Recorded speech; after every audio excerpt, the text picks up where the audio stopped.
Two of the most costly words in your life are I forgot. I forgot to do it. I forgot that conversation. I forgot to bring it. I forgot what I was going to say. I forgot that meeting. I forgot that person's name. Every time you hear that, time is lost, money, opportunity, all of that, it just disappears. I believe there's no such thing as a good or bad memory. There's just a trained memory and an untrained memory. So I'm going to share with you right now the 10 secrets to a better memory. Number one is a good brain diet. You are what you eat. There are certain foods that are really good for your brain, good for your focus, good for your memory. There are things like avocado, things like brain berries or blueberries, things like broccoli, things like coconut oil, things like eggs, if that's allowed in your diet, green leafy vegetables. All these things are good for your diet. Salmon, sardines, wildly caught, very good for your brain. Walnuts, by the way, are very good for your brain also. And it's interesting, a walnut looks like a brain. There's certain foods that are really good for the organs it's supporting. It's like a signature, nature's signature, a sign of nature. Like you cut into a carrot, you look at it, it looks like an eye, right, which is good for your eyes. Number two, killing ants. Killing ants, actually, research says is good for your brain. You're like, Jim, I don't want to kill insects. I don't mean ants like that. I mean automatic negative thoughts. It was coined by Dr. Daniel Amen, who's a famous brain doctor. Kill those ants, automatic negative thoughts. Because here's the thing, your mind is always eavesdropping on your self-talk. Number three key for unlocking your quick brain is exercise, all right? And I mean physical exercise. People who are more physically active will do better on mental acuity, focus, and memory tests. And whatever's good for your heart is going to be good for your head.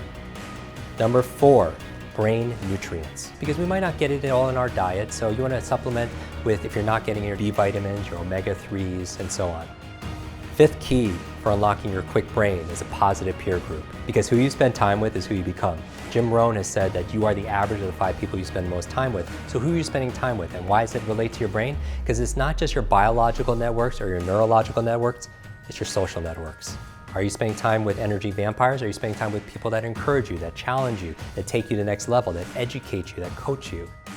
6 is a clean environment. A clean environment is good for your brain. And you know this, you clean your laptop off or your desk, isn't your brain more focused? Isn't it more crystal clear? Good, clarity is power.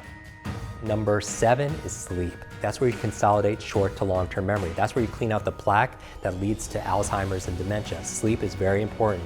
Every single thing is common sense, but it's not common practice. Number 8 key for unlocking your quick brain is brain protection. Protect your brain. Many people know I've had a number of traumatic brain injuries and led to a lot of learning challenges that I have, but wear a helmet. It'll take care of your brain. It's resilient, but it's also fragile.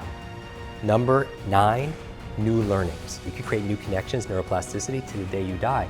What nourishes your brain are 2 things. Number 1 is novelty, number 2 is nutrition. It also was on the cover of Time magazine. They did this study on super nuns. They wanted to find out how these women were living 80, 90, and above. And they said their longevity, half of it had to do with their faith and gratitude, but the other half had to do, they were lifelong learners. They were always learning and add years to their life and life to their years.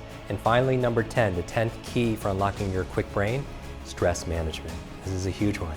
When you're in fight or flight, stressed, you create cortisol, adrenaline. It's good for physical activity. It's not good if you need to study. It's not good if you need to take a test. It's not good if you need to give a presentation in front of a group of people. All of us have these gifts, and IQ doesn't measure it properly. IQ is fixed. IQ measures a very limited spectrum of what intelligence is. What about the person who is really great with people? They have great interpersonal intelligence, great, with individuals. Or maybe the person has great visual spatial intelligence. Think about the artists, think about the graphic artists, the designers, the architects. That's equally important.